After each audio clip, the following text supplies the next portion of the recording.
It's much easier to make work for yourself than to make time for yourself.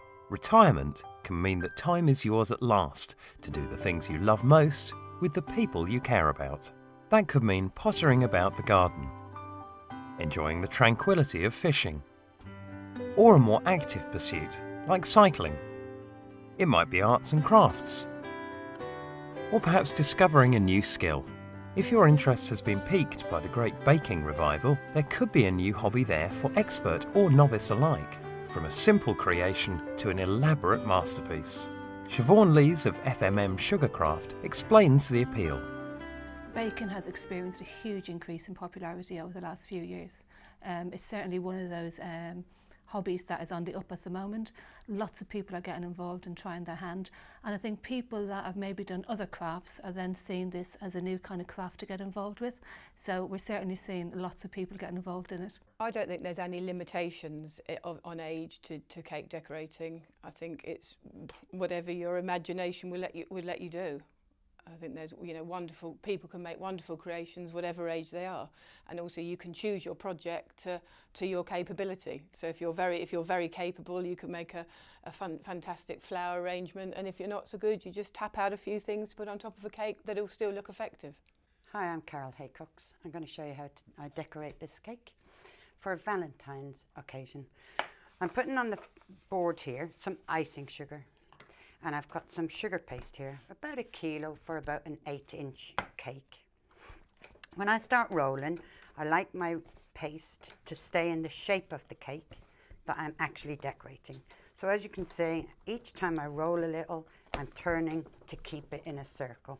So just keep turning. You'll note there's not that much sugar on the table. If you keep moving it, it won't stick on you. Now, today I'm using a polystyrene dummy. If you're using a sponge cake, I like to put buttercream on my sponge cake to make my sugar paste stick to it. If I'm using a fruit cake, I like to use marzipan. I like to measure my cake by using the rolling pin, go across, and I know that that piece will just go down the side. So I know that when I've rolled my paste, it's going to be large enough to fit the cake I have. I'm just going to spray my cake just to make it wet so that my paste will stick. And this is where your buttercream or your marzipan would come in. Pop your icing over your rolling pin, bring the cake to you, lift it up, just rest it on the board, and over it goes. I then work with my hand, and I'm going to bring this upward. So as I pull the skirt, I bring it up all the time. And just keep going around. Your turntable is quite important at this stage because it's doing a lot of the work for you. And if you notice, I don't work around the cake. I make the cake turn for me instead. And so my hands are always just about in the same place. That goes around until it's stuck to your cake. Especially if it is a real cake, the heat of your hands will make that really set in for you. I'm now doing what I'm doing because I like the edges of my cake to be nice and rounded because it's a sugar paste cake. I'm going to trim off some icing. Cut off, don't cut right into the cake. Take away. And we use our smoothers then to make it nice and flat against the bottom of the cake. And that helps so that you don't have that gap where it rides up the cake. This will allow it to go right down to the bottom of your board. So I bring the knife back to it and I cut like so. Smooth on the top and smooth around the sides. I think cake decorating has become more popular. I think it really took off during the time of the recession, where people were turning to their hobbies as a way of passing the time when they couldn't go out and do other things, and also as a way of making some money. You know, they could make cupcakes, or they could then turn this into wonderful creations and make a business by baking cakes for friends, and then that opens up into the wider society. Baking seems to appeal to lots of different generations. I mean, people that would say start off maybe baking cakes at home for the children, all the way through to maybe to retired people that have got a bit more free time on their hands. But one thing that we've seen over the past few years as well is that with the amount of grandparents looking after children and minding them when their parents go to work, it's a really good hobby for the grandparents to do with the children. So they've really got to get involved in things like, you know, choosing the ingredients, measuring out the ingredients, working out baking times, working out all the different kind of measurements for a cake they're putting together. So it's good for the grandparents in terms of challenging them, but also they can be teaching their grandchildren new skills as well. And the children really are learning, but they're not realising that they're learning because they're having fun as well. So take the same piece of paste, knead it up, and I'm going to put a nice bit of sugar, again, icing sugar. Some people say, can they use corn flour? But your corn flour will go into the cracks and it will dry the paste, whereas your sugar dissolves into your paste. So that's why we use sugar while we're rolling out and putting onto the cake. But you will see me using corn flour later. And now I'm going to trim this off. Just one side trim off. And take it from the end. Always have a nice flat side to start with and a flat side to finish with. Onto the board you should have some moisture. These are called water pens, so you just squeeze and the liquid comes out and puts moisture onto your board. Lift and pop on.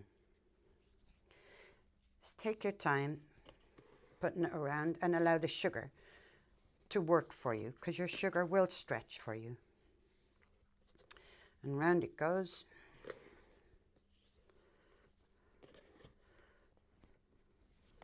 And if I tweak it a little, because it's nice and stretchy, I can get it then to finish for me.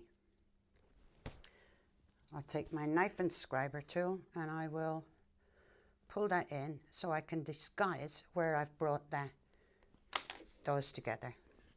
Put your finger and thumb onto the edge of the board like so and tidy off.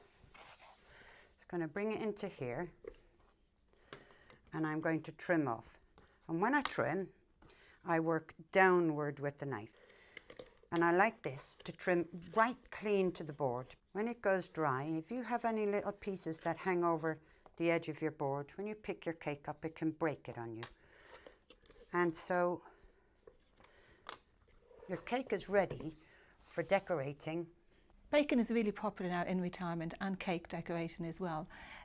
People, when they retire, have got more free time on their hands, and I think nowadays people are living longer, they're living more healthier retirements as well, so they want something to occupy themselves. It's not a case of just giving up work and kind of sitting around and not doing anything. They want to have something that's interesting, stimulating, but also fun to do. And I think it's one of those kind of hobbies as well that it's a great connector, because there's groups and social clubs that are kind of dedicated to learning sugarcraft and baking skills. So it kind of helps people make new friends as well in later life. So for this next part, I've made myself comfortable sitting down. I'm going to decorate the cake for a Valentine's Day occasion. So I've got some red flour paste, and I use flour paste because it's a bit stronger. I want to roll out nice and fine, and I want it nice and to look fine on my cake. So I will roll out on my smaller board, and I'm going to emboss it with some lace pattern.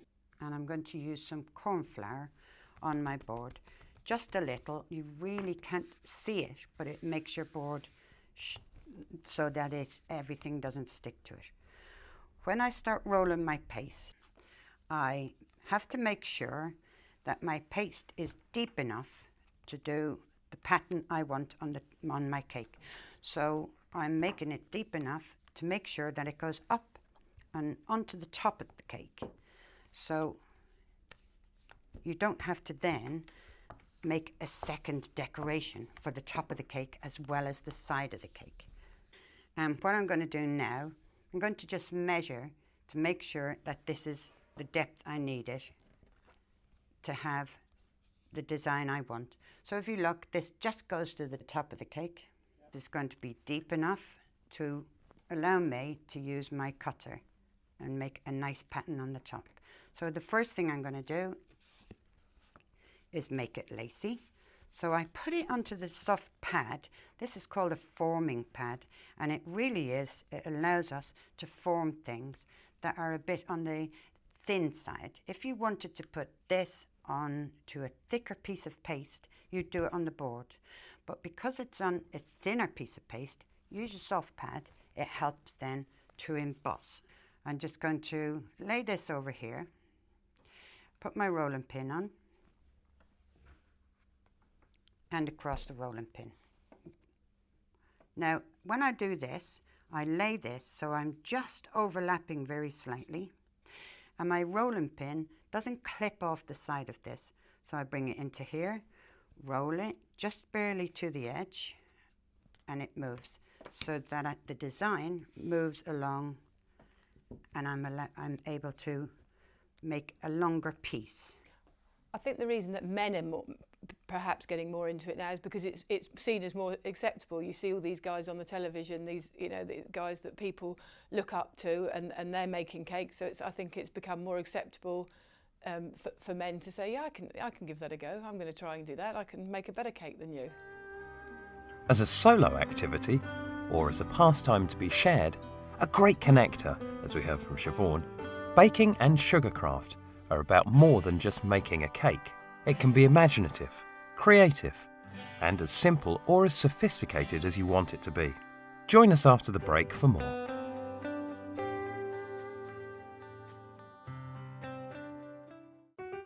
FMM Sugarcraft, the UK's #1 family-owned business for all your Sugarcraft tools and equipment. Established over 50 years and still at the forefront, we continue to bring new products to market to meet emerging trends.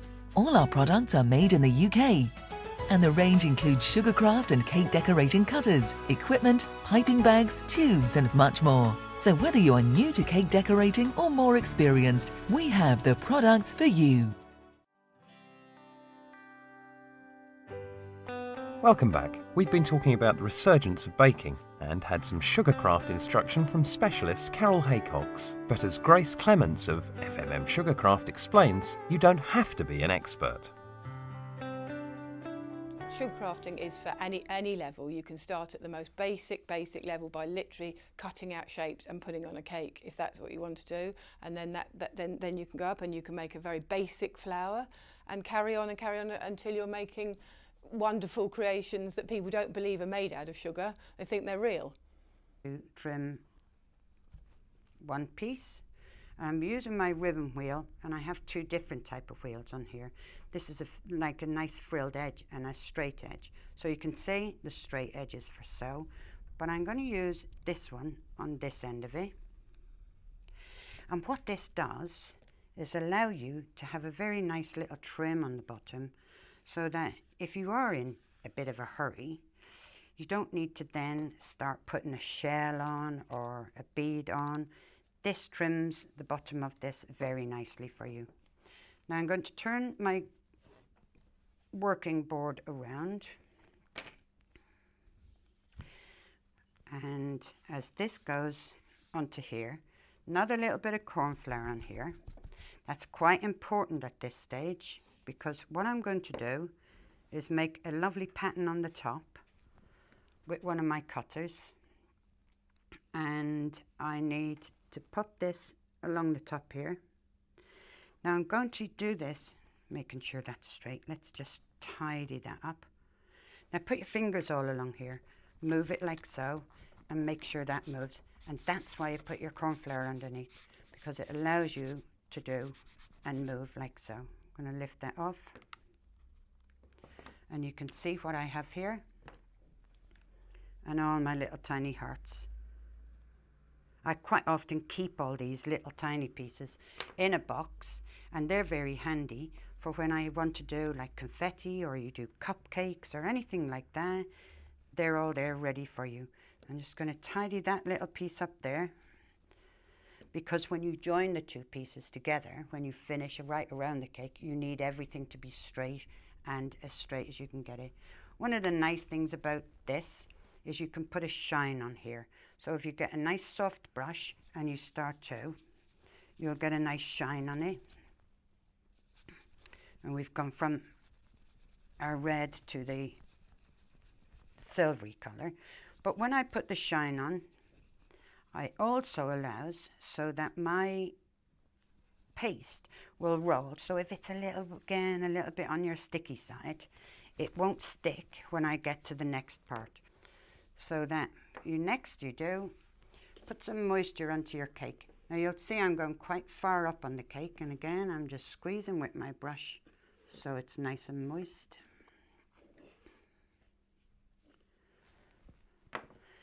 Roll your paste. This is the easiest way of getting it on. If you start picking it up without rolling it, you can stretch it, and then you haven't it won't fit for you. So as you sit it onto the board, it unravels, comes around, and now just gently, don't be in a hurry to do it, just gently pop that in, and as you can see, it covers right the top of your cake as well as the sides. Smooth it on like so. Then you can continue around until you've covered the whole side of the cake. I'm just going to collect up, and if you want to take your little hearts out, if you just tap onto your board, all the little hearts will come out and you can keep them. You can see I have a nice little trim on the bottom. There's lots of advantages for retired people to learn about baking and cake decorating, and one of the key things is actually keeping your mind active, because you've got to be able to plan out the ingredients that you need, look at the recipe, design the cake, kind of think about the person that you're making the cake for. So there's lots of different aspects that actually comes together when you are designing and planning a cake for somebody. So from a retired person's point of view, they've got a bit more time on their hands, but they can also do something that they like as well. And I think you get a lot of joy as well when they're preparing a cake or a celebration item for friends and family, and it's that kind of sense of satisfaction as well, and a sense of feeling that it's really appreciated by the person that they're giving the cake to. So I'm back to my flour paste. In here I've got some fat. It's vegetable fat. That's quite nice to keep on your hands to make sure things don't stick to you. So you need to keep everything kneaded up, and I'm going to roll this and I'm going to cut some lettering out. Now if you start with a fat piece of paste, you'll roll your paste and it will be too thick to be using your cutters. So always have what you think you're going to need. Again, make sure it's wide enough to fit the larger letters that you're going to use, and start rolling. Now you'll see I roll, and I'll roll fairly fine, and lift each time I'm doing, just lift. Get to there, and again just a little corn flour on here. Now if I want shiny letters, I shine the paste now, instead of waiting till you've cut the letter out and then you end up trying to do this individual letter. Takes time, haven't got time to be doing that. So we shine all this and get it without streaks in it. Make sure the paste is not stuck to the board again, make sure it's moving, and then you're going to pick up what letters you want. Now I'm going to start with a B, and move, so it's moving, pull the paste away, your letter is in your cutter now. We're now going to use the lowercase letters, so we only need a smaller piece of paste. So take it away, and you just keep working till you've got all your letters that you need. And you can see the paste just keeps moving on the board. And we have to go back for an E, so that's where this comes in. We'll take away the pieces we don't need out of here. We'll then tap it on the board, so we've got our E here. So I like to know that I've got all the letters cut out that I need. So I'll put it on in front of me. And then I'm ready for putting it on the cake. So always bring your cake so that it's down in front of you and not up on your turntable. That way you're not lifting the letters halfway across your table. And you're easily able to see where you're able to put your lettering. And don't worry if they just slightly misshape. We're going to just pop them all onto here.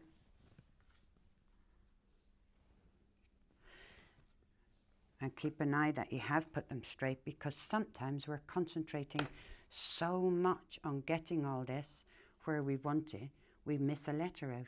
It's not really difficult to learn about cake decorating. It's one of those things that you can go at your own pace.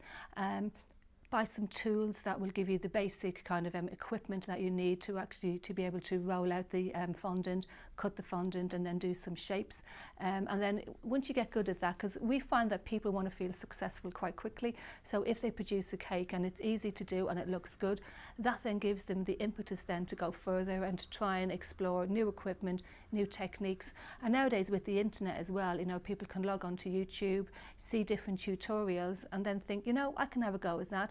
And then as they're learning their skills, then they can build up their toolbox as well.